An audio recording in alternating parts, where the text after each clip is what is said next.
Hello and welcome to A Star to Steer Her By, a Star Trek podcast. My name is Caitlin and today I'm joined by... Jake, Chris, and Ames. Today we're here with episode 35. Woo! And we're going to discuss classic Star Trek episodes, The Empath and Elaan of Troyius. You didn't like the Empath? Oh, you Jake? groaned about The Empath. I groaned about both of these episodes, to be honest. Oh, joy. Me too, but only because of the sexy ladies that were in them.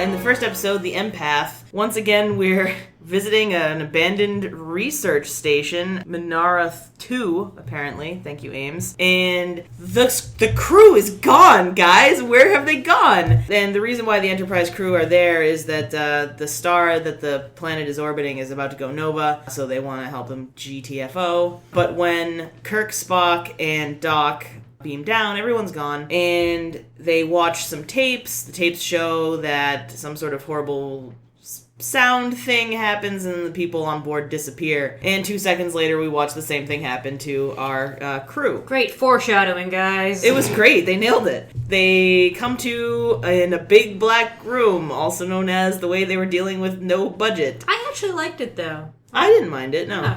I actually really like this episode, so. Anyway, they walk through the darkness for a while, and they find a weird spaceship from Galaga-shaped chaise lounge with a sexy lady on it. They discover that she has no vocal cords and is therefore a mute, which I'm not sure is really accurate. Like, mutes don't talk usually because psychological stuff, I think. I don't feel like that's right. No, I feel like not having vocal cords will also render you mute. right, but it's like if that's totally normal for her species. Wait. So what's Ariel the Little Mermaid?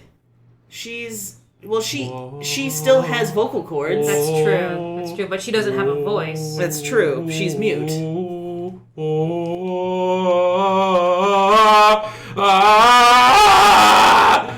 Is that what it's like when he orgasms? Be honest.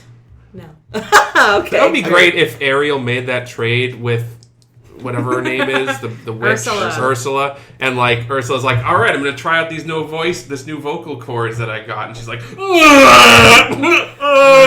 I still don't actually know how to say. Why does she sound like a Wookiee? It's funny because during the episode, Doc says, "Look at the stuff," and you went, Isn't it neat? I did that. We're getting way off course. Anyway, so She's mute. McCoy So- names her Gem for no fucking For reason. fucking no I thought he reason. named her Jin. Well, the real problem with them naming her Gem is that for the rest of the episode, it was not clear who anyone was talking to. Because DeForest Kelley says Jim and Gem, and they're almost indecipherably the same fucking word. So, anyway, she's an empath. And they find out that she's being held by these two weird aliens that reminded me of the Menagerie guys. They were, yeah. That, Vians. The Vians, Big there it is. Head prosthesis. Yeah, it was nice. It It looked was good good. looking. Yeah, I liked it. And they are testing the Vians have her held captive, we find out later, because they want to try to discern whether or not her planet, which is in danger of being destroyed, is worthy of being saved. And they're testing this by seeing if she can make her instinct for self-sacrifice greater than her instinct for self-preservation. Which to me is like... Those aren't people worth saving because they'll just kill themselves. Well, but also that's not how instinct works. Instinct is inborn. You don't learn an instinct, dumbass. It was a little odd. It was weird, but at any rate, she gets close with the crew. The Vians decide that Kirk and his men are the perfect subjects for this test because they have displayed all of the necessary qualities. No, Yeah. kill me. No, kill me. No, kill me. She can learn much from this race. So anyway, they have these admirable traits and qualities, and they give Kirk an ultimatum at one point, which is, one of your men is going to be, the next person that we horribly torture to try to draw this out of her. But, if you choose the Doctor, he has an 83% chance, 87% chance of death. And Spock, though Commander Spock, as they call him, will survive, but there's a 93% chance that he'll suffer brain damage And go crazy. Fisheye lens crazy. No, they fired him. Yeah, but if he had gone crazy, they would have brought the There's fish only eye. one way to show, and that is fisheye lens. True. So Doc, in a fit of absolute fucking insanity, first tranks Kirk, and Spock is like, that was a great idea, Doctor, because now I'm in charge and I get to decide which of us will be sacrificed. And Doc is like, no, bitch, and hypos him too. Which, before passing out, Spock is like, that was terribly unethical. And I was like, yeah, it really fucking was. Jesus Christ. So Doc is just really out to get himself fucking killed. yeah, he really wants to die. Except for last week when he thought he was gonna die and was like really morose about it. Make up your mind, Doc. So anyway, the point is the Vians then torture Doc near to death, like very much like right on death's doorstep. And there's this beautiful moment, where Jem is like putting her hands on him and like trying to heal him and taking away his physical, like, his wounds. But then she backs away because she's scared, and they're like, just as we suspected. And the other one's like, no, wait. And then she does it again, and Doc's like, I can't let anyone kill themselves on my behalf. I can't cause harm, and like flings her away. And then Kirk's his way through by being like, to the Vians, certainly there's something you can do to help him. You can't let him die. You've become everything you hate, and intellect is blah, whatever, the same fucking tired story of you've forgotten how to live. And they're like, oh, fuck, you're right. So they save Doc, and I assume they save Jem's people, and everyone lives happily ever after. They zoom out. That was strange. And we go to the bridge for, like, the weirdest ending scene ever, I felt like. Yeah, me too. But we got a good Spock one-liner, because basically they're like, seems like they let intellect get in the way of them living life. Maybe Spock should go tell the Vulcans. And Spock is like, I will give the matter all the consideration that it is due. And it was like, all right, Spock's back. Thank you, Spock. So yeah, that was that episode. Did that make sense? Yeah. Did I do it? That's Okay, good, that's good. Okay, great. It was nice, concise. I was too. trying to we can not talk about it 45 for out. 20 hours. So then we had Elaan of Troyius, or as I like to call it, My Fair Lady in Space. Yeah. In space! And we've got the Trojans and the Elos, right? Elasians. She's Elaan from Elos, and they're Elasian. I don't know, anyway. At least her name isn't... So, anyway, in Elaan of Troyius, we have two, like, completely opposing factions gonna do the marriage to make peace between their warring planets. One of them is a very warlike race whose women have the magic to make men fall in love with them forever with some bullshit in their tears. If they cry on you, and Lord knows women are always crying, so... Well... Yeah, this episode was pretty chauvinistic. Kirk says something to Spock at one point like, Spock, the women on Vulcan are logical creatures, and you're the only species that can make that claim. And I was just like, well, he's not wrong. No, I'm just kidding. We've got a Troyan ambassador on the ship. He's there to Henry Higgins up the bride of the Troyan president, leader, king, monarch, whatever the fuck he is. Because she's been sold. Yeah. That's the other thing we can't forget here, that she's been sold to Troyius. Right. To make peace. And she's really not happy about it. Against her will. Yeah. She's going to marry the king of Troyius. Yep. Well, that's all political marriages are anyway, is selling your daughters. But the fact that the Federation is a party to this, apparently, and is, like, considers this an essential thing. And going to the wedding. Yeah. The High Commander is attending the wedding. Because the Klingons are eyeing that region for reasons they haven't figured out yet. Until the end of the episode. I guess in times of war, in times of we need dilithium crystals. Well, desperate times, desperate they don't even measures. know about the dilithium yet. I know. Guys, So that, you guys are jumping to the end of my fucking episode All right, with your okay, bullshit. Carry on. Jesus Christ. Anyway... There's a Troyan ambassador on the ship, and he's been sent to Henry Higgins' way through this Elaan from Elos, who is Elysian. And she stabs him in the back and pisses him off, obviously. So Kirk is like, I'm going to teach her how to be a lady by slapping her around and calling her a brat and threatening spankings. Which And then... She'd be into that. Well, she was, because she's like, tell me more about these What is this spanking? I'm telling you, there's someone on... Hey, don't fuck with my crinolines, Cat? It's like Cat and Brett became a single word. Oh, does he like the I'll teach you about spankings, This was Cat. a Get out of here. Roddenberry episode, I bet. Roddenberry. He had some rotten ideas. Make sure she brings up spankings. Yeah. Oh no, is Roddenberry the secret dom behind all the weird dommy shit in Roddenberry this had show? some weird sexual Did he? shit. I'm gonna look into I'm just it. guessing based on Everything? everything he's written. You know, so there's already this bullshit going on What the else ship. can you do with that fist?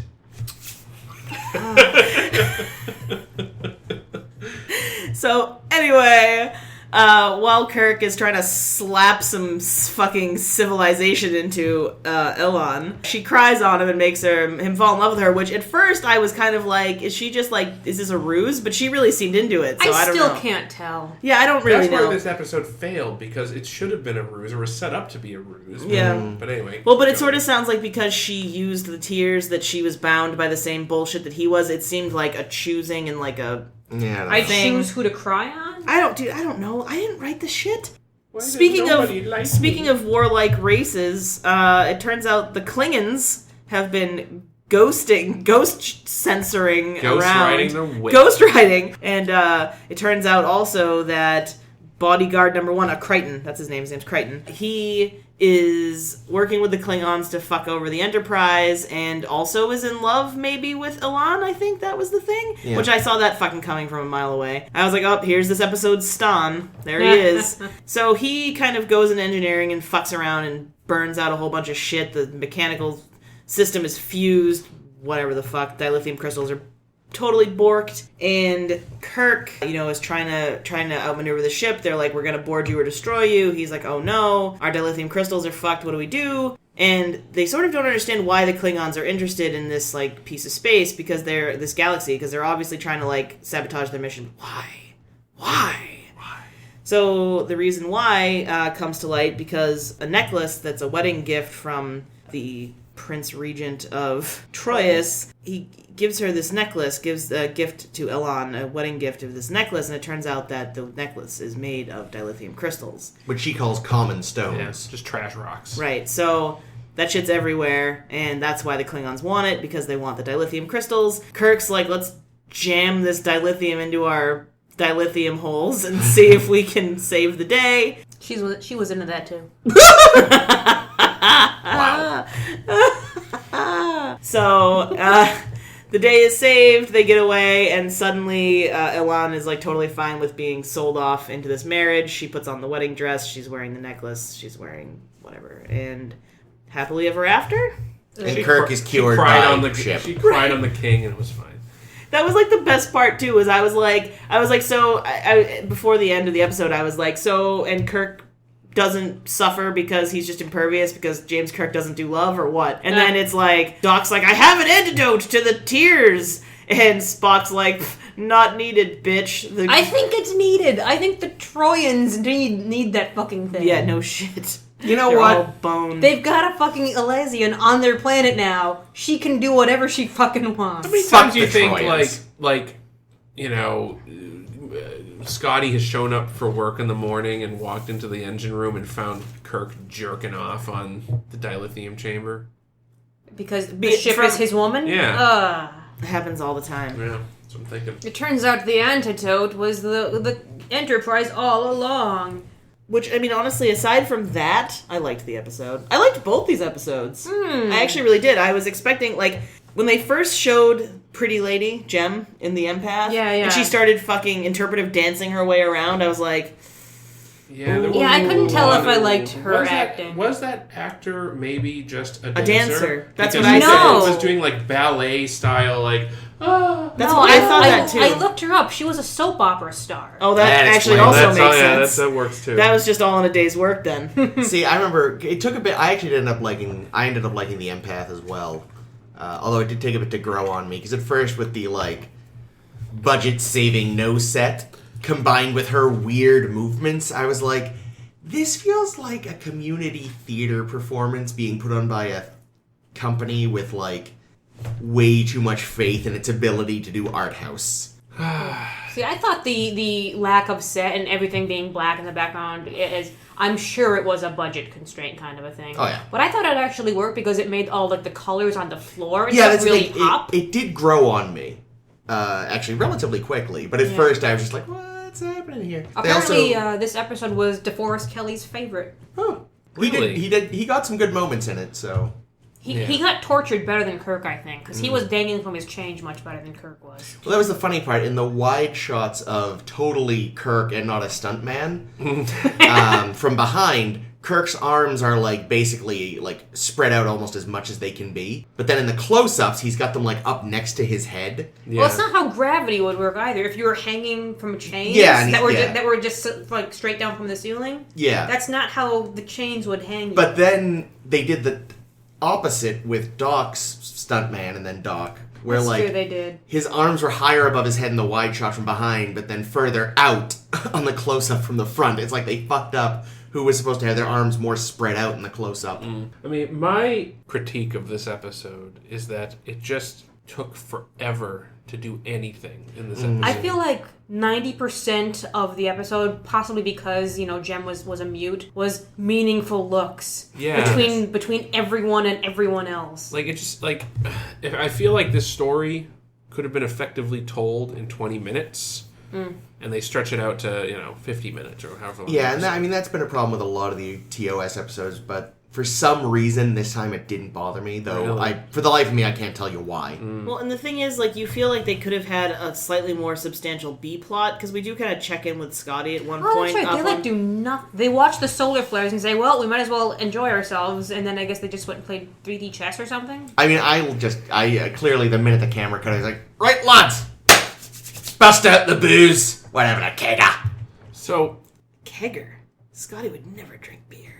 Like, it's a really good thing that it was these three that beamed down on this mission. Because they're the three main stars of the show? Well, no, but because Chekhov would have just immediately mounted her. Well, and died. Well, I mean, anybody else, I feel like, would not have done the self-sacrifice thing as much as these guys did. Like, especially McCoy. These three love self-sacrifice. Like, it makes sense. Well, it's because they love each other. So, like, Kirk has a duty to his crew to not, to take the hit. When someone's going to die, it's got to be him. Yeah. Spock is always just going to choose whoever is most logical to die, which in this case was him. And McCoy apparently is just very, very compassionate, I guess, or I don't know.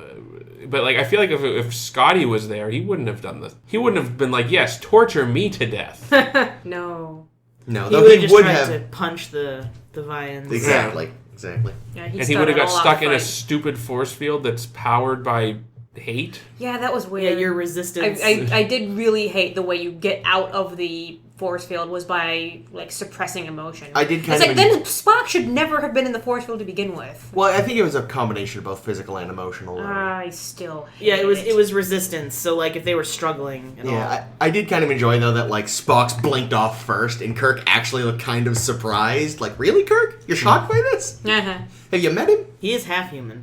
True. And then like the stupid escape attempt where they go to the surface and see Scotty, and Scotty's like, hey! And then Spock is like, oh, it was in a mirage, Doctor. I was like, don't act so smug, Spock. Yeah, you were. Fucking bought it too, okay? But why would they be on the planet, like, having a picnic? Yeah, they told them to go away because solar storm or whatever the fuck. And by the way, this is like the third week in a row for an episode that we've been recording where there's a planet that's about to, like, their sun is about to go supernova or some shit. Well, no, I think it was... At one point, the planet was going to go nova. I forget which not episode this that one, was. but yeah, a couple weeks. Yeah, no, this week it was at least a sun. Yeah, the sun was going supernova. For some reason, they decide, let's put a research station, like, right outside a sun that's going supernova, and then make sure to remember to rescue them in time. Well, wasn't that in Space Madness? Wasn't the reason the planet was collapsing. Oh, that's right. But yes, this is what they do. When shit's about to, like, die horribly, they go and look at it. Well, for for a while. Science. Yeah. To understand. Greater understanding. You know There's what? always You know what? risk in these things. Safety first, idiot. Send a satellite or a probe or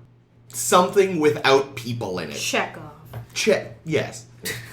People are probably more expendable than really expensive pieces of equipment like that. I hate to say that, but it's probably true. It's true. There's a lot of people in the galaxy. My theory, by the way, for why Doc decided to call her Gem, because they never did say where the fuck he got it, was a terrible pun, because they did find her deep underground. And she was all sparkly. She was wearing a very shiny coat. So valuable, also. The thing is, McCoy just decides to name her the second they meet her because she can't talk. Dude, power play. True. Maybe ask her if she's into it. Being fair, though.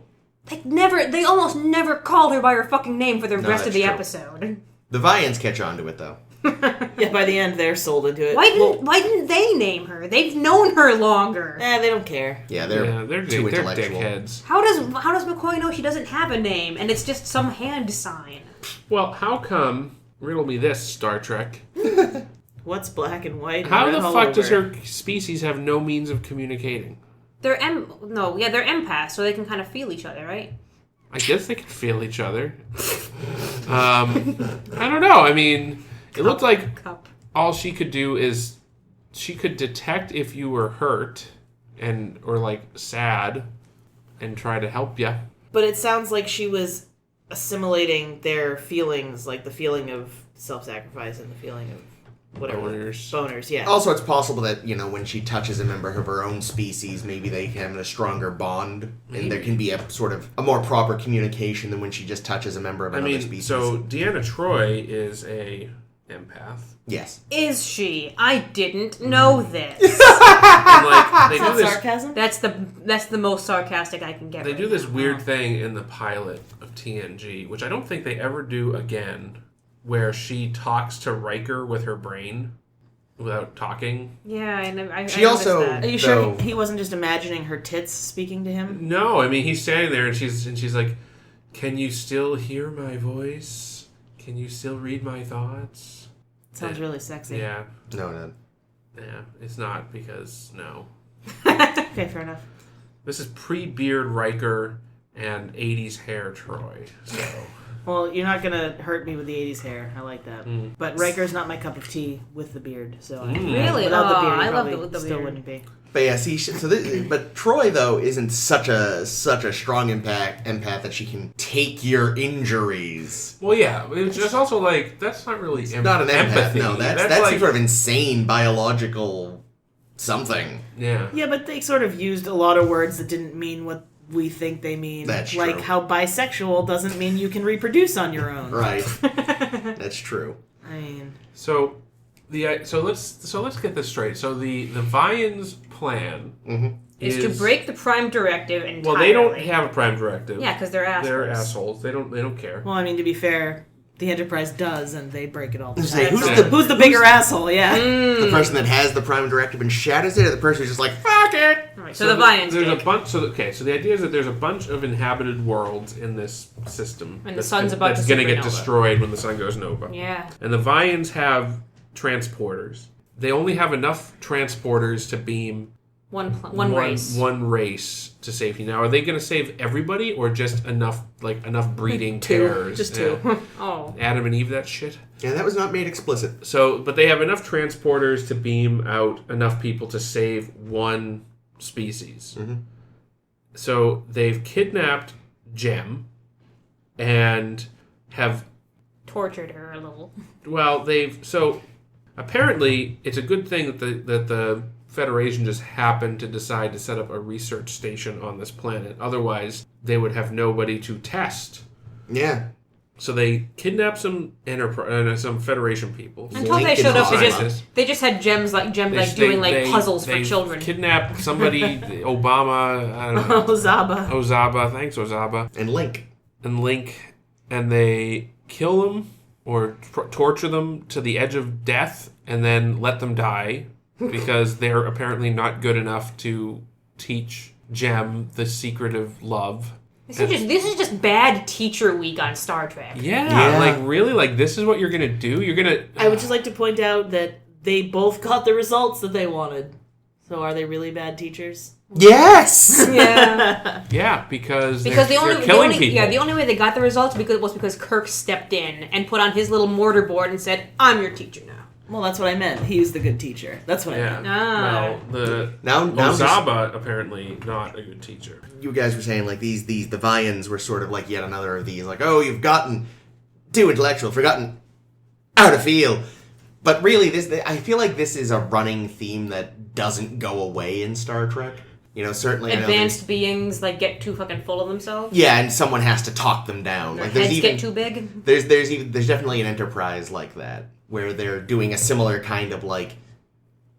It's not quite the same. These guys sort of discover a situation and decide to test species by seeing how they deal with it rather than creating the situation. But it's the same thing where eventually Archer works out what's going on and gives them a Kirk style, like, you've forgotten how to feel it. I think it's funny that you're like, this is a theme in Star Trek, and then the next the example you have is from the last season. I mean, last series of Star Trek. There's other ones. I just can't think of them off the top of my head. Okay. But I feel like this, alien race that's gotten too cold for its own good never quite goes away. Well, again, we've clearly seen it over and over. Yeah, they reminded me an awful lot of the Telosians, and not only because of the big bulbous heads, and that they were kind of testing a creature, and they loved standing in the distance and watching from afar. Yeah, with their big bulbous heads. With their big bulbous heads.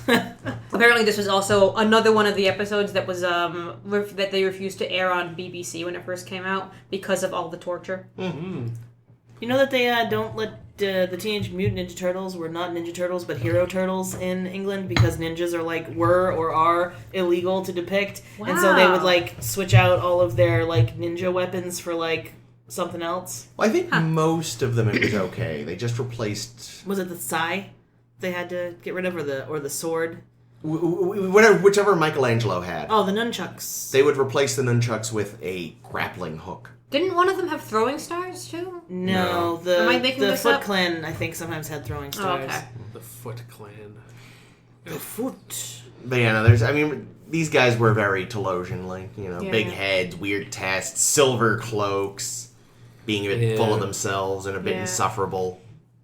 And wanting to take two of a species and populate them. Their whole plan is so stupid. It's really stupid. Yeah, it's a bad plan. If we never meet any of the other species of the other planets, that's probably a different pair of idiot Vians are testing. What kind of dickheads are these? Your race is only worth saving if you learn to sacrifice yourself for others? Can I offer the opinion that if they weren't wasting their fucking time doing these tests, they could just save everybody? How long have they been doing this? Apparently a long time. That's what I mean. This is fucking stupid, dude. You're wasting valuable fucking time. You could have beamed up 500,000 people in the amount of time that you've been doing this horse shit. Mm-hmm. You do suck. You're not seeing the forest for the trees, and I hate you. Yeah. But I did like this episode. Speaking of torture... I read that it took 8 hours because they did the makeups going away and coming in and going away on Jem and McCoy over stop motion over 8 hours. Jesus. And really? They had it wasn't even that good. No. The wrist stuff was wicked good, but the face stuff the wrist stuff was because you can tell it was just a still photo. Yeah. Oh, fair enough. So I don't understand that because I could have sworn to me it just looked like they had two frames. They had one with makeup and one without makeup? There were 3. Oh, was there? There was definitely 3 distinct ones. There was really bad, less bad, good. There may have even been others for all I know. But no, they had to strap Catherine Hayes, the actress playing Jem, to a board so that she would be perfectly still. So board? A mortar board. Kirk's mortar board. So that they would have her perfectly still so that the shots would match when they did the makeup on and off. The one that Kirk has is a motorboat, not a mortarboard. I just want to put it out there. Well, it was kind of for nothing then, because there were still obvious shifts between the shots. True. They weren't great. Oh, her makeup was awesome, and her nails were great. I was like, who the fuck is doing this woman's nails? Where did she get this great manicure? These fake press-ons. And I loved her clothes. The clothes were nice. She had a nice little jumpsuit underneath. You could see her bum sometimes. Yeah, it was a nice bum. She was really pretty. I was really distracted by how pretty she was. I remarked on it 10 times. I'm like, she's so fucking cute. Yeah, the weird overacting because she couldn't talk, so she had to convey everything with big movements and lots of fucking eyes. It's like a Power Ranger. Yeah, her eyes. She was very expressive, though. Like, honestly, I thought she was doing a good job, because I feel like some actors, Walter Koenig, can't express half that, and he does have his words. Poor Walter. Poor Walter. So, I think a big moment, or a big plus for this episode, is that the kind of the payoff of the scene towards ish to the end when Doc is like dying and Kirk and Spock and him are all having a moment together. And Spock has great bedside I manner. loved it so much. So fucking sweet. Like, if nothing else, this one did really do a good job for that, the relationship there. I don't know. I feel like when nearly every other week McCoy is on death's bed, on his deathbed, and they're like, "We have to say goodbye to McCoy. He's about to die." They're like, "Ugh, again? Is this going to be for real this time?" You said something similar, Caitlin. I did. I was Why did like, they kill McCoy? I was like, they even believe it anymore? Wasn't it last week he was gonna die? Like, what's happening here? But still, they acted it well, even if it's a bit redundant. They did really nice. It was beautiful, and I loved that. I loved that you have a great bedside manner line. Like, I was just like, oh, their love is so pure. And then Doc shoving what's-her-name off, Jem. Yeah. I forget. Jam. Like, Seriously, good Jem. character work, even if, again, the plans of the Vians is just... What? All of our mentally advanced or whatever aliens are fucking idiots. Yeah. Well, it's that book smart versus, like, or intellectual smart versus, like, common sense Street smart. type of thing. Yeah, I mean... Well, it's like... They went to Oxford when they should have went to the School of Hard Knocks. Oh, you know what comment I really liked? What? I really want a sandbat now. Oh. I missed... You missed this? So they see Jem and they're like, well, she looks harmless enough. And Spock says something to the effect of, well, the sandbats of whatever the fuck planet, they look like they're just like pieces of rock or like gemstones or they look like something or other. Until you get close and they eat your fucking face off. Yeah, it's funny. There was Really that. strong and there was, language. I'm surprised that made it through the censors. Yeah. Yeah, they didn't let the torture it though for some reason. But yeah, there was that, and then there was like, like the culture on or something. It was like, this is a weird, like, dropping names of things we've never seen episode, which Star Trek doesn't do a ton. It's kind of nice though. Kinda Yeah, like yeah. That. A little bit. Establishes a larger... Yeah. If you do it right, I've seen instances where they'll mention things like that as a way of, oh look, the world is bigger than it seems. I'm like, yeah, I get it. I get that. That's why you're doing this. The universe It's so is vast. fucking forced. Yeah, no, it can be definitely forced. This time it's surprising because Trek doesn't do it a lot, or at least the original one hasn't so far. So it was just like, fair enough. You know what I think? What? I noticed in this episode. No,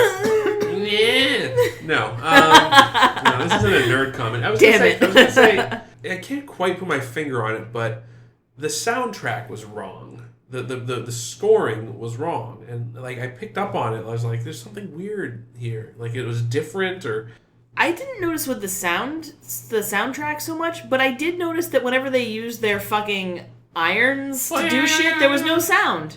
Not always, anyway. I think At the end, when they save Doc and shit, there's no sound. I was like, where's nothing? Not even a... Well, it was the beaming sound. When they got beamed, it made a noise. Yeah, it was inconsistent. Yeah. That bothered me. The little iron thing, too. Can we talk about that? It works on your brain waves. Mm-hmm. Ugh. And also, why did they let them keep it? I know! Well, because evidently That was it part was of the all test. part of their plan. Yeah. Like they had to, but they had to count on Spock being able to figure out how the thing works and adapt it to his own brain. The thing is, It was apparently a dial for that, though. He had no tools, so he just was like, whoop, whoop, whoop. I thought he did it with the tricorder. Oh, I don't know. Is that what you're saying? if they're expecting Spock and Kirk, because they're in the middle of torturing McCoy, they leave them with the thing and figure, okay, if we leave them with the thing, they'll use it to either escape, which is fine, or come try to save McCoy, which is better. But we need McCoy so that Jem can try to save him.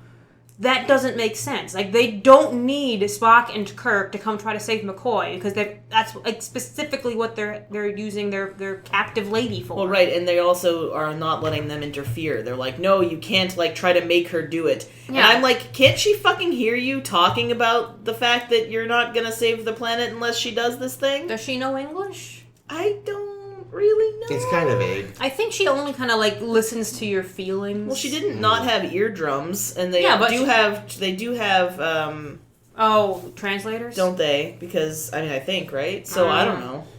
I don't know. What I'm saying is Kirk and Spock beam into the torture chamber just to be put in their little light cage anyway, so... Their Star Trek the Motion Picture poster light cage. It was so Kirk could have his meltdown about intellectualism. Yeah, that's true. Do you think when two empaths bang, do they Ooh. feel each other's orgasms? I hope so. Oh gosh, just becomes I hope not, because then, like, you know, the woman is faking it the whole time, and the guy is just like, oh. Yeah, they can know. They'll be able to tell immediately. I gotta figure out if both parties are genuine, then it just sort of becomes a feedback loop for a while. That's what I'm thinking. That sounds like, awesome. Lasts like 3 days. They literally die when they... Like those rats that keep pushing a button to have an orgasm instead of Yeah. to have food. Yeah. That makes you sad. That makes me sad. Yeah, that happens. Sad little rats. They died But, doing yeah, what die they happy. loved. That's true. Starving to death. Oh god. Anyway. Jesus, that was dark. What else on the empath? I don't really think there's much else to say. Like, there wasn't a lot.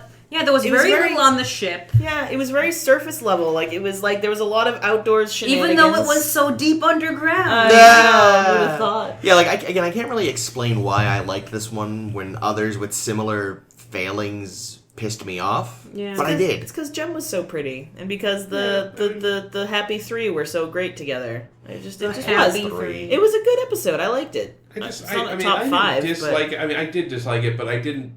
Hate it. I don't have anything bad to say about it other than the fact that it just... It dragged a little. It's true. It There were dragged pacing a issues. lot. Yeah. The Definitely pacing was pacing really issues. off.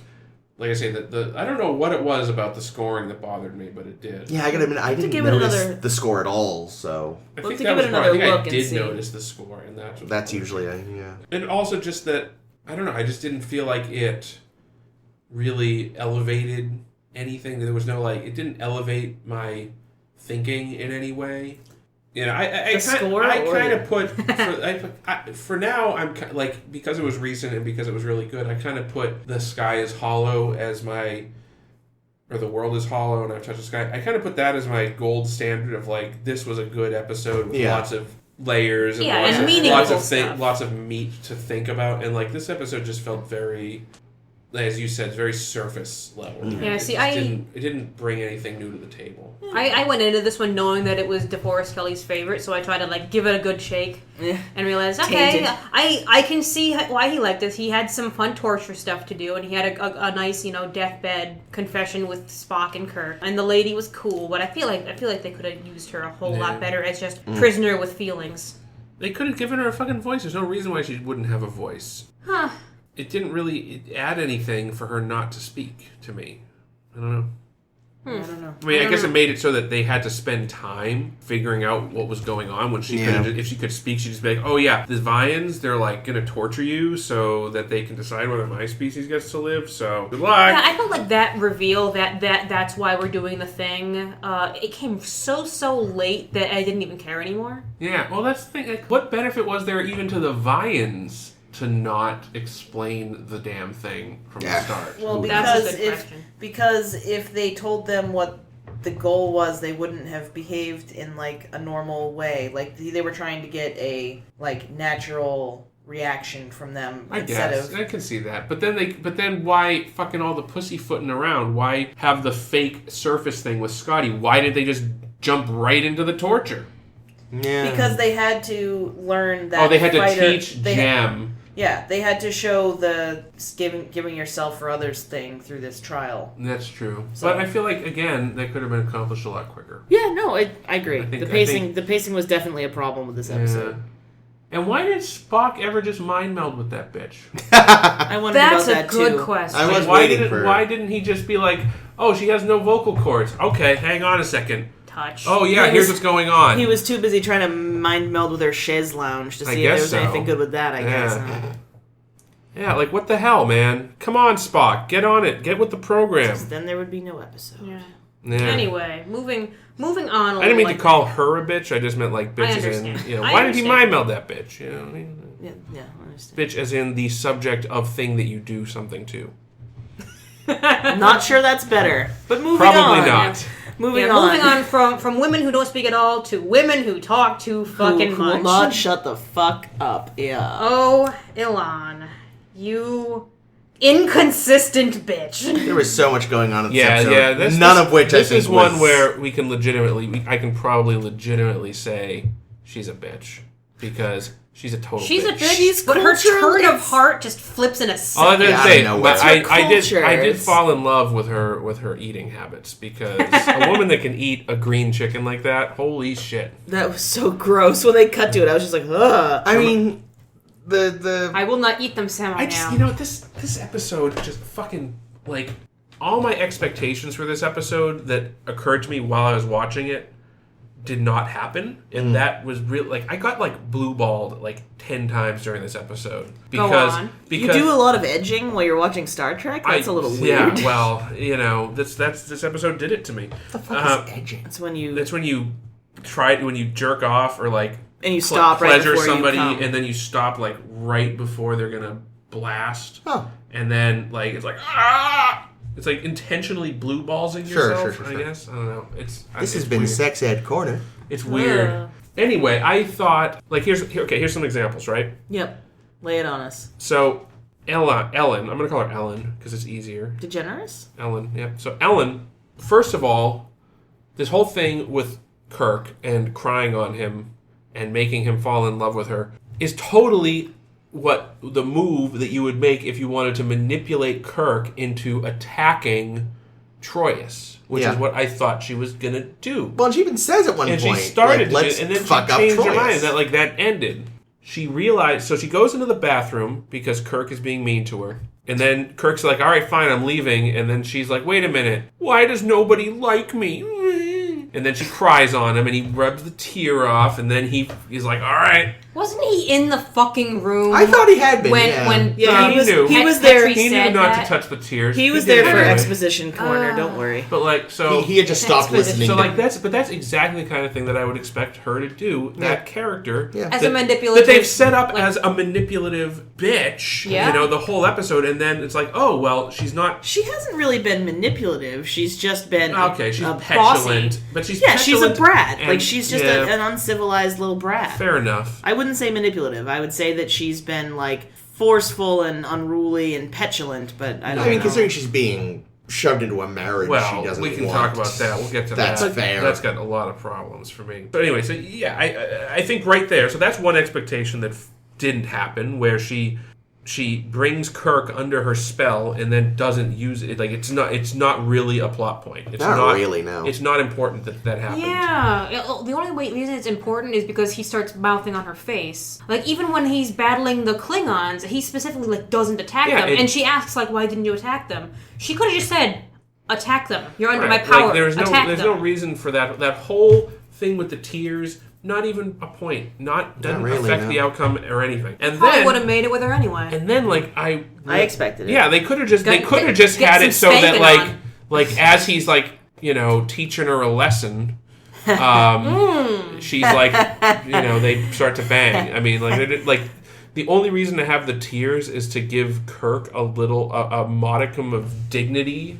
Because, like, yes, having... Fucking up a diplomatic mission? Yeah, exactly. Having the captain of the escort ship bang the cargo, for which really what she is wrong. But if the cargo has the power to bring the captain under her spell... Anyway. I had sort of vaguely anticipated some sort of, like, deflowering situation where it fucks up the wedding because he's now soiled the goods, but then I realized that this isn't Ace Ventura 2. Well, or like more just that it's show on network TV in the 60s, so they're probably not going to admit that anyone has sex. Yeah. Except for that one time that slave girl was sent to his room. Well, I guess everybody sort of admits that sex happened there. Well, but also, I was, a little taken aback by the tell me more about this spanking line. I was like, whoa. I had to go take care of some business after I heard that shit. And by that, I mean I had to look it up on YouTube to make sure that there was a way for me to share that clip later. And there is. Good news. Sweet. Yep. But anywho, and then the other thing that, really...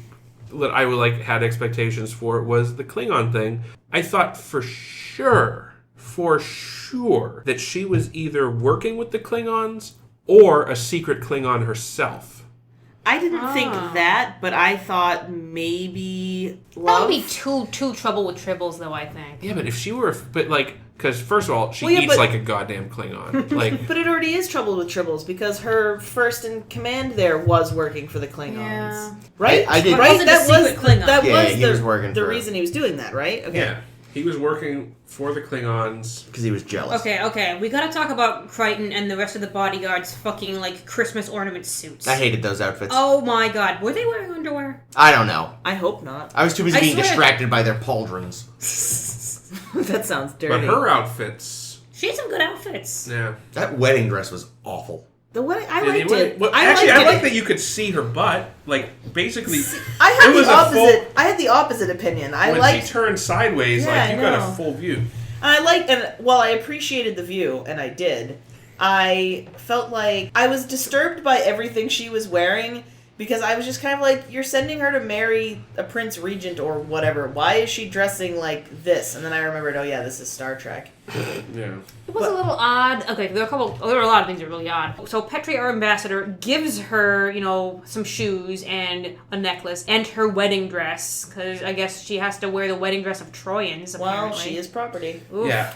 But also, when they realize, well, we're probably going to get killed by Klingons, will you take the necklace now? It's like, dude, why are you pushing this right now? We're about to die. That was, because he had to get the dilithium to I know the bridge, he had to get the dilithium to the bridge, but it was weird. I think that it was an extension of that thing where Kirk was like, I've learned that people who have prejudices usually learn that when they, talk together, they kind of get over it. And I think the point was, like, they were in a desperate situation where they were reduced to just being two people that were going to die, and so they were able to set their differences apart. I don't know. I don't know if he necessarily set his differences apart. I think he was just being an ass. He seemed like a dickhead. I liked his hair, though. His hair The wig looked really good. I liked his green. Delicious. I liked his green color. Like, it looked like really nice ice cream. Or candy floss. Like with that nice, with a swirl. syrup swirl. Yeah. Oh, it just made me want ice I cream. was hoping that he would have been, like, because, I don't know, he should have been Orion. That would have been interesting. Or because if he was an Orion, it would make sense that they were selling women to each other. So I missed this. Was she literally sold, or we just mean in the sense of like she was married off? Yeah, like they did in the old days. Yeah, like this Crusader Kings 2.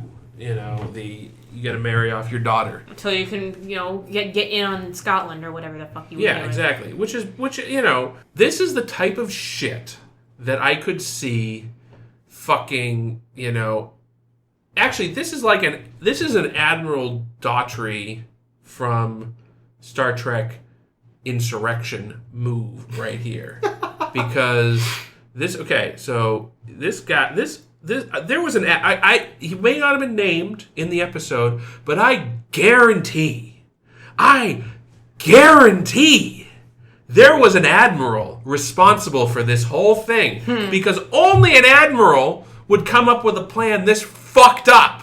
Because, okay, first of all, I have to assume, because what the fuck is the importance of these planets to the Fed? What does the Federation care? Because first of all, they're clearly, at least the Elysians, whatever, that they're clearly pretty primitive in terms of both cultures seem to be pre-warp. Yeah.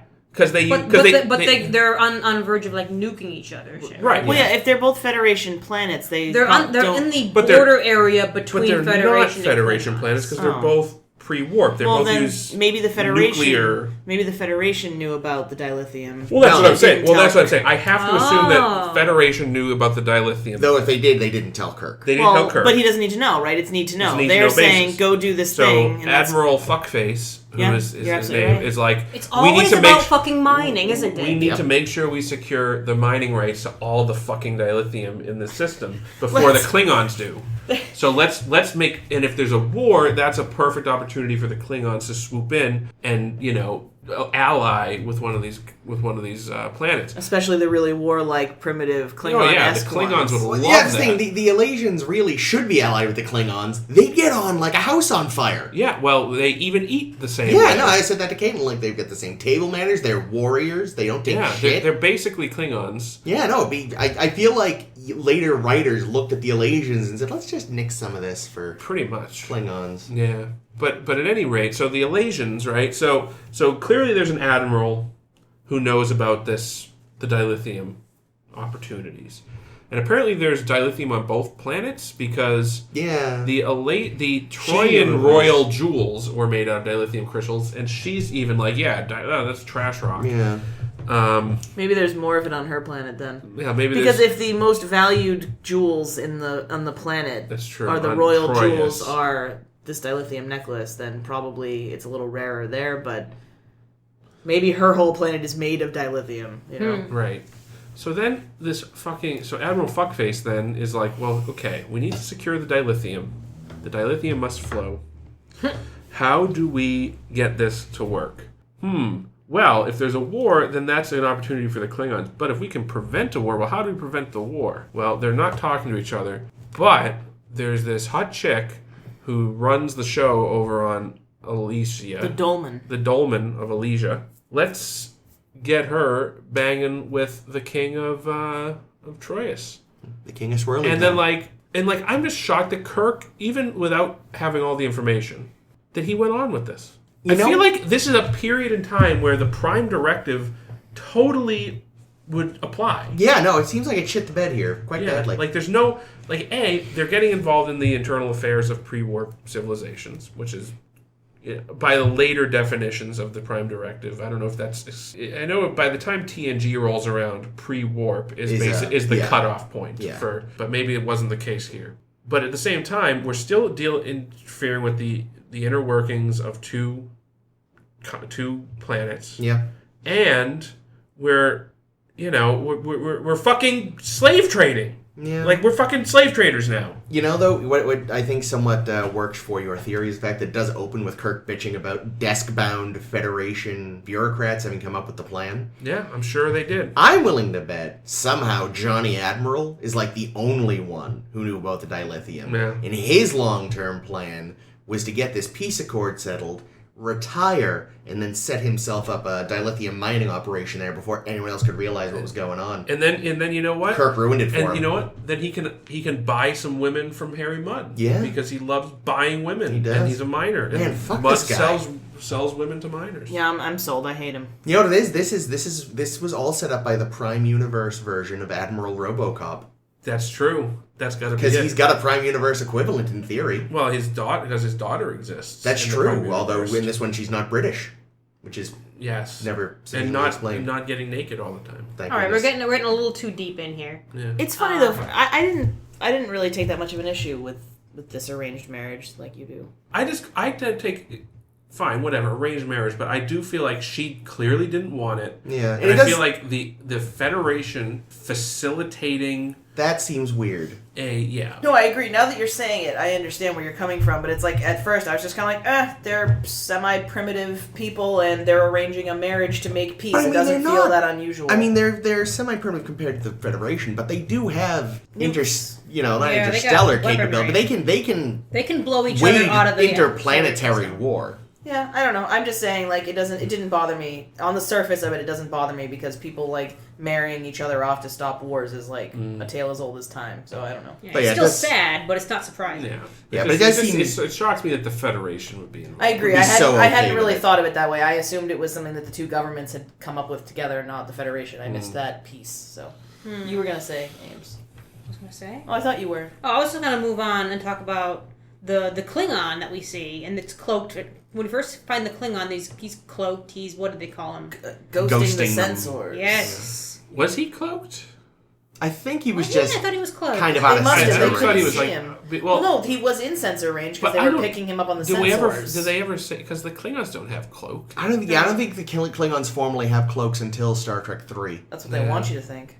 Well, if the Romulans have a Klingon ship and they can cloak, maybe they give we discussed. Maybe they give their cloaking to the Klingons. Yeah, I think that's a little sketchy. But my bigger question was: so the Klingon swoops in after knowing that their warp is disabled. If they try to go to warp, they will blow up because our good friend Crichton, with his possibly no underwear, rigged the ship. How did Kirk know not to fire or not to do anything? How did he know that they wouldn't fire on him and they were just waiting for him to blow himself up? Captain's intuition. Because they knew at that point that everything downstairs was damaged, so he at least would have known that he couldn't try to go to warp. Because Scotty's like, everything's fused.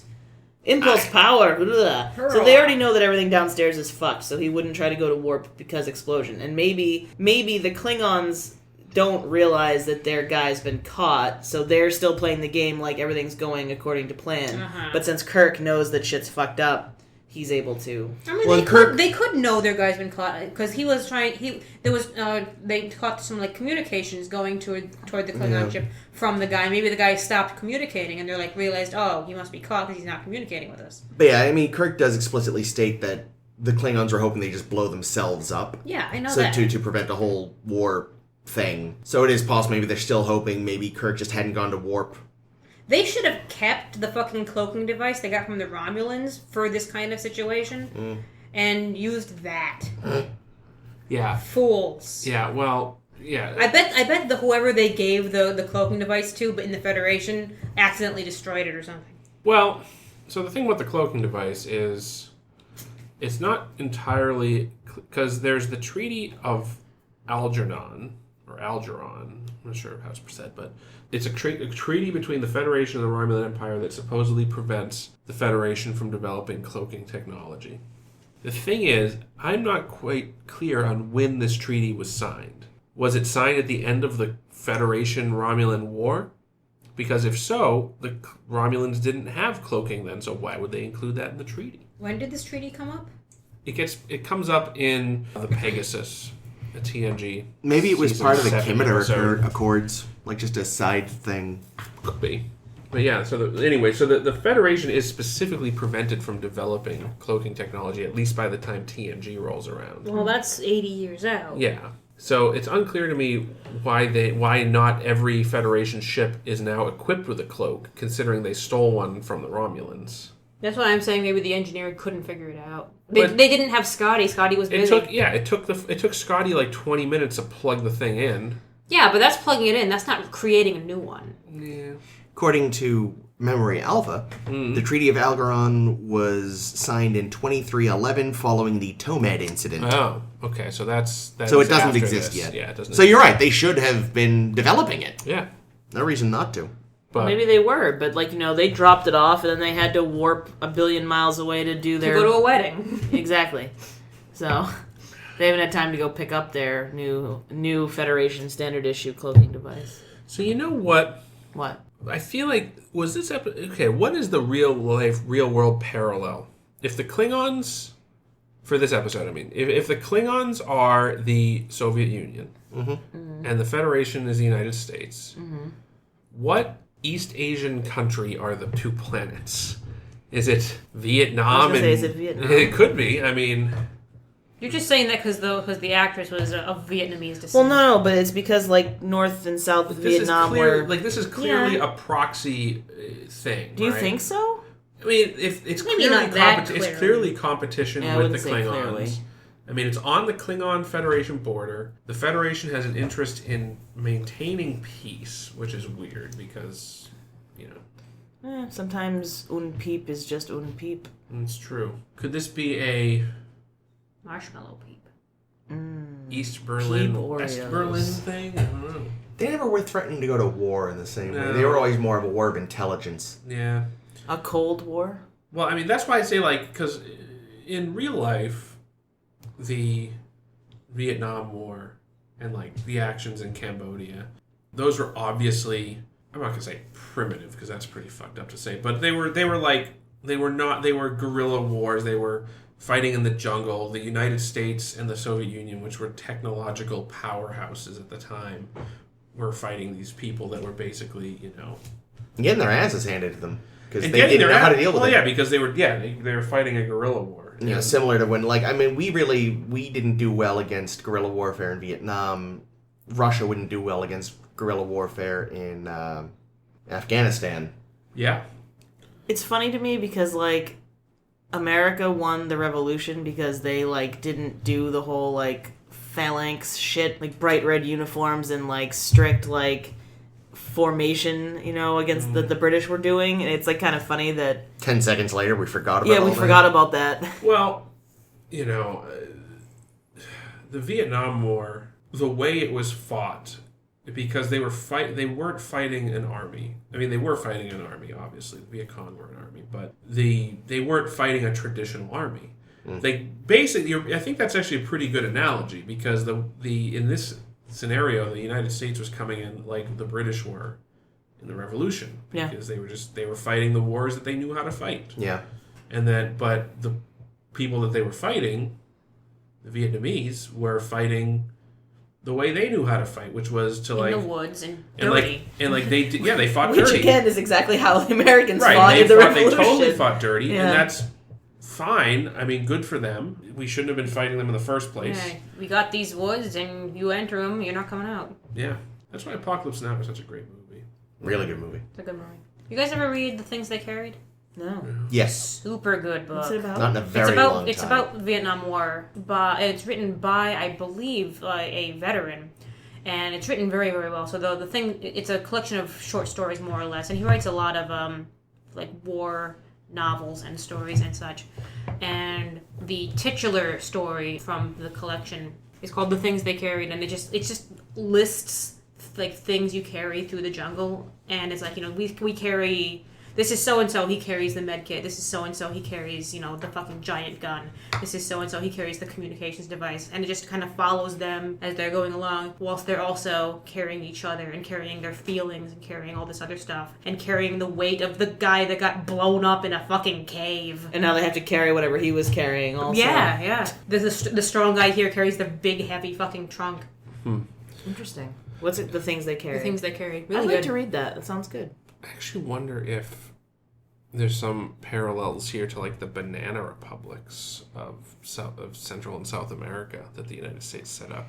Maybe. I certainly want to look it up and see if there are any weird political narratives in the 60s now, like the 'cause it's United an States interesting idea. supported, because it just seems like it's too specific of a scenario for it to just be something that the writers came up with. I don't know. But it's a metaphor for the 'cause- CIA-led coups in South America. Was right, this that's the what I'm one that saying. was a like- fan submission? Or was the last episode the fan No, the submission? Empath was a fan submission. Was it? It was an unsolicited script written by a fan. One of relatively few that they took. Trouble with Tribbles was another one. Really? It was not solicited. Crazy. I thought that was like written by Gene Coon or something, wasn't it? Trouble with Tribbles? Maybe I'm mistaken. No. Anyway, the last thing I want to talk about in Elaan of Troyius was Uhura loses her fucking room. Yeah, Right? Poor Uhura. Oh my god, that's such a shame. Supposedly she volunteered. Yeah, You so know, it was I like, we mean- need a room for this lady. She demands quarters. I don't know where they were planning on keeping these people for the Closets. Well, I would imagine, like, the For the Enterprise, considering they do escort duty all the time, like, bringing gotta have ambassadors, guest rooms. like, where did Sarek stay? Where did Khan stay? Khan had a place. Like, they must have, they The must bowling have, alley. like, They had to convert it. diplomatic quarters Yeah, you'd think. that are reserved for that purpose. Or like some extra rooms because, they lost 8 red shirts last week. Yeah, but it had to be Uhura's quarters because she had to be able to bitch and piss and moan about all the womanly whatever. Yeah. These Pillows! I do not use pillows, you cunt! Yeah, really, that could have been any room, really. I'm pretty sure everyone on the fucking Starship Yeah. Enterprise has pillows. Fine. Look, here's a shitty little, utility tube in the nacelle. Oh, it's perfect. Yeah, they couldn't give out Walter's quarters because they would, the pillow wouldn't just been a pillow, it would have been his waifu. Yeah, he has like a flashlight built into it or something. And also, his sperm is just floor to ceiling in there, everywhere. Just I like everywhere. to imagine Uhura Do was you? I don't bunking know where we're with going. Chapel. Oh, all right. And, there's a much better episode, which is just the two of them. Having pillow fights? No. Okay, sorry. I was going to say, just kind me? of sitting and sort of, having really sort of thoughtful, lengthy conversations about their place in the fleet and careers. It gets to be existential. I'd like to read that short story. Yeah, I'd be interested. The deeper thoughts of Chapel and Uhura. Ames? I'm not interested in that. Also, this, I have to say, I don't know if this was just me or not, but I did Women. not look like Uhura's quarters. It had her chair. It did not have her vanity, though.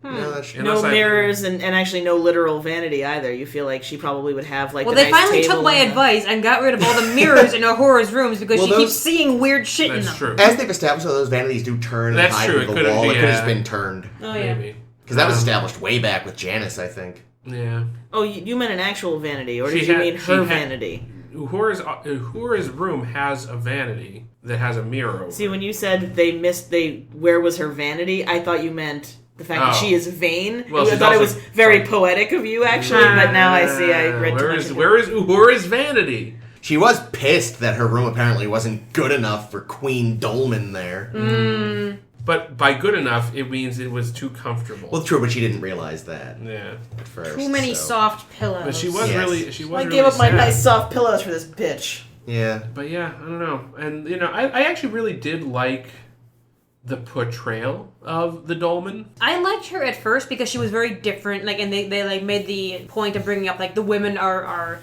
fucking crazy town.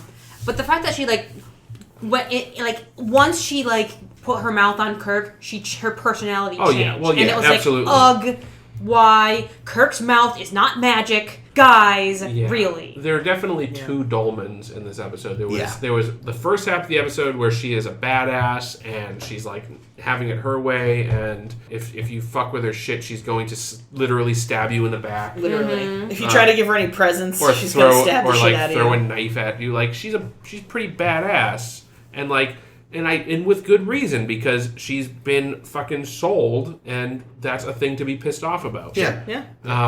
And she's been raised on this planet where they talk about how the men are like fucking barbarians, basically.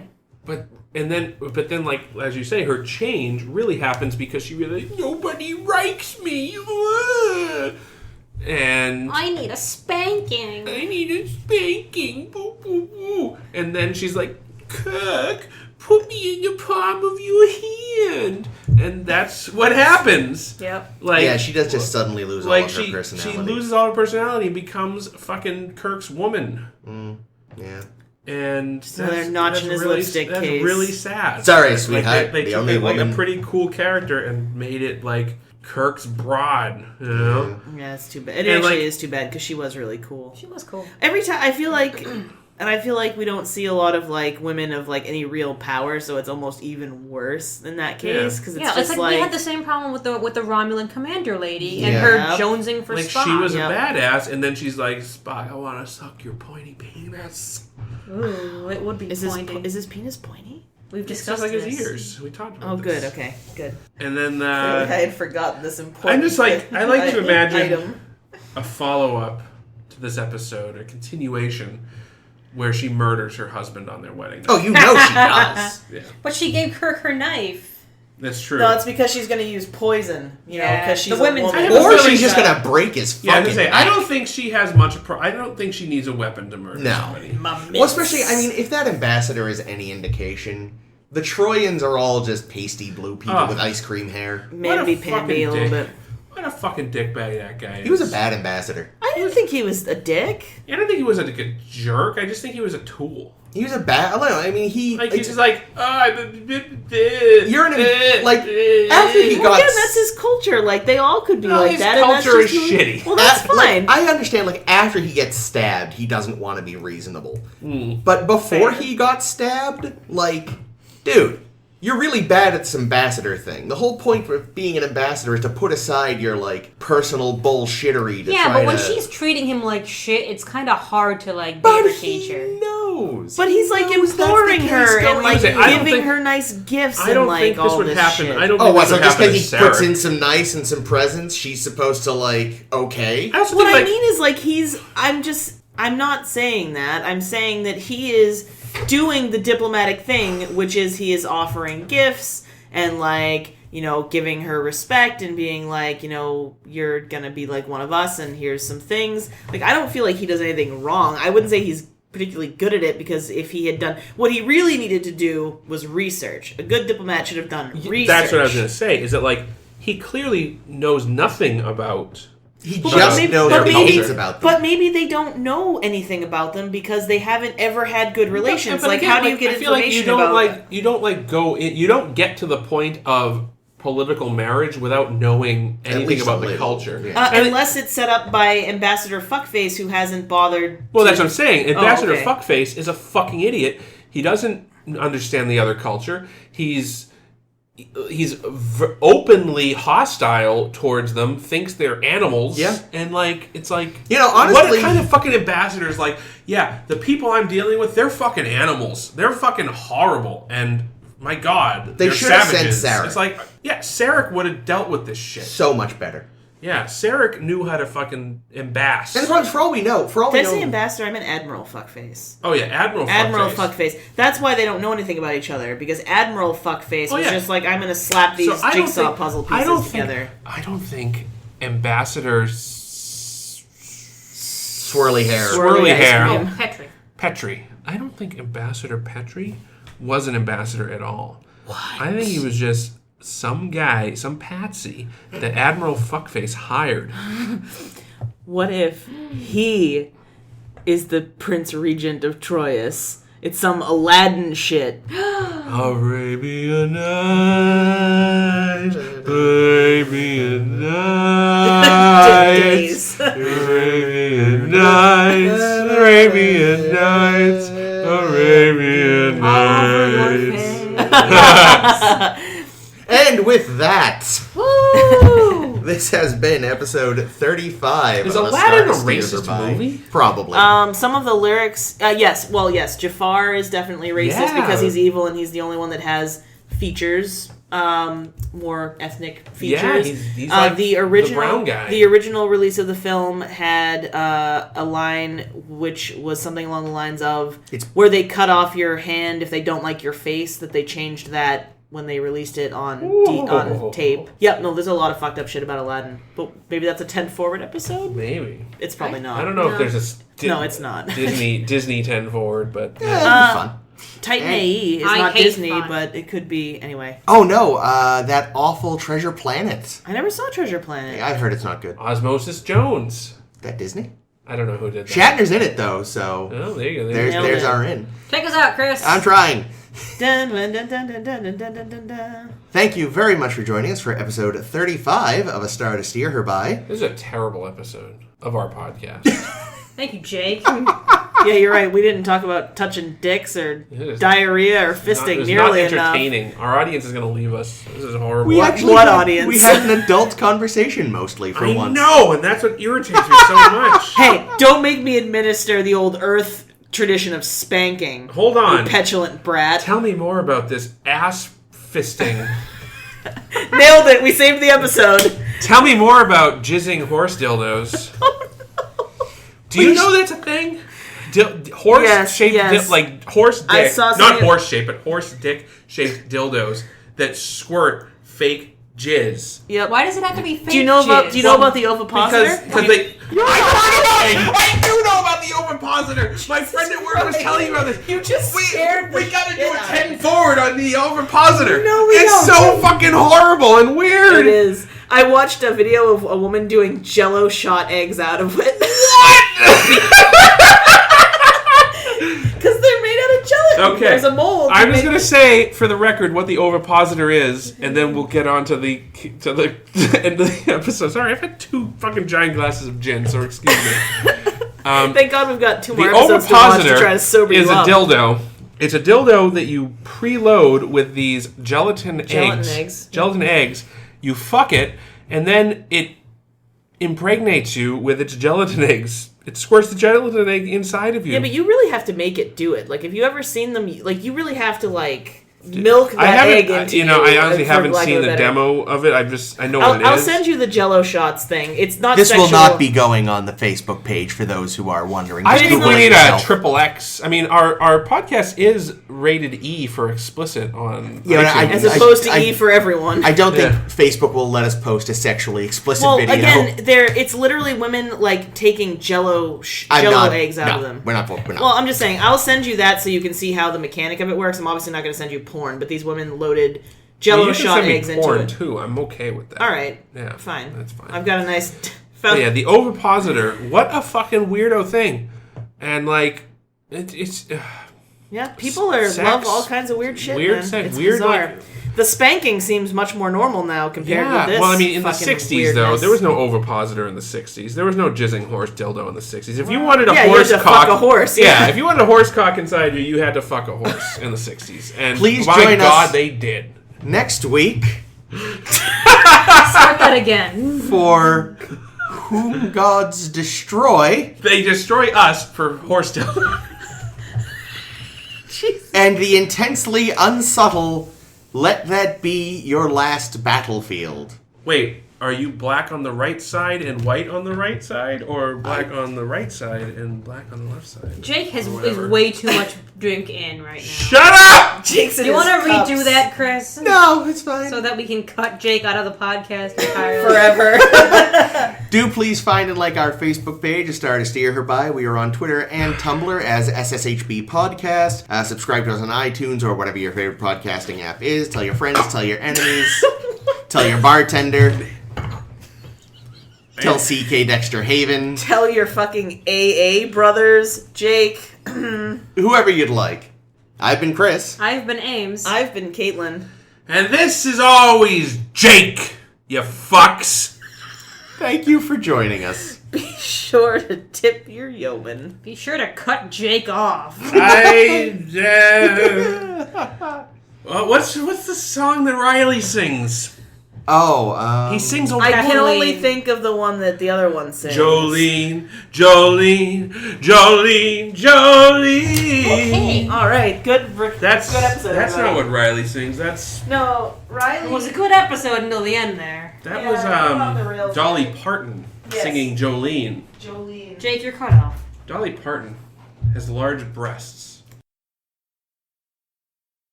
now Zaba apparently not a good teacher. I just imagine, like, fucking Kirk, Spock, and McCoy doing goddamn B.A. Bay there. What the hell is that? It's an old Three Stooges bit. They are. You don't know that? I don't know that. They are Oh, confused man. for teachers who are expected at like an all girls college or something, and they just run with it, and they end up singing this ridiculous, delightful song. So because you said Kirk and a mortarboard, because they're in like mortarboards and gowns, so As professors wear. yes. So All the time. yes, constantly. Especially in I the think if shower. I were a professor, I would insist on wearing academic attire. I mean, I think it's within one's rights as a professor if they want. Well, I think like in maybe I'm just imagining this from the movies, but like at some prestigious universities in jolly old England, like lecturers actually dress that way. I think some of the older, stuffier ones will still do that, Yeah. where they'll still have them wear. And I the, figured like, you would know, being British yourselves. I think don't. that's I actually- I honestly have no idea. Actually, so my sister and her now husband, then fiance, went to a school in northern England that it's now independent, but was originally part of either Oxford or Cambridge, one of the two big fancy ones. And some of the schools within the school were still so fucking hoity-toity that when you went to dinner, you actually had to wear like your gown. Huh. So yes, they do still do that bullshit in some of the mossier schools. Waterboard. I don't even know what that is. It's the weird flat. It's the it's the you hat wear. with the When you're flat when bit. you're A graduation cap? bricklaying, you have a Okay, we're board done with Jake the now. See, mortar that's the on it thing and is, that's slab when it I up. think of mortar, that's what I think of. Yeah, so. that's where the name comes from. Oh, Yeah. brilliant. It's also like a cap. I don't know. I'm sure there's an official name for it. I think mortar board is a nickname for it Really, I didn't know this. Um, because Well, it looks like a mortar Well, board. in England, we call it eggy in the basket.